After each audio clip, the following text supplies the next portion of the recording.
মোৰ প্ৰথম কাব্য সংকলন অজান মুলুকৰ নিৰ্জন দ্বীপৰ পৰা আপোনালোকলৈ আগবঢ়াইছো এটি কবিতা। কবিতাটিৰ নাম হৈছে এখন নদী। মই দেখিছো এখন ৰক্তাক্ত নদী।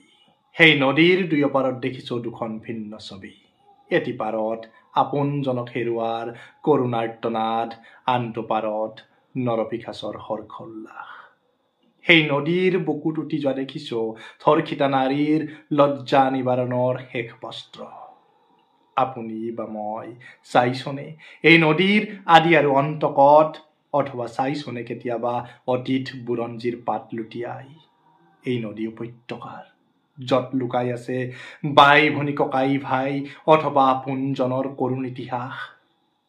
কিন্তু আজিৰ যুৱ প্ৰজন্মৰ উদাসীন আৰু ভোগবাদী আচৰণে আনিব পাৰিব জানো প্ৰলয়, ধুমুহা, ভূমিকম্প, আগ্নেয়গিৰি, বৰ্বৰ সভ্যতাক ধ্বংস কৰিবলৈ এই নদী উপত্যকাৰ?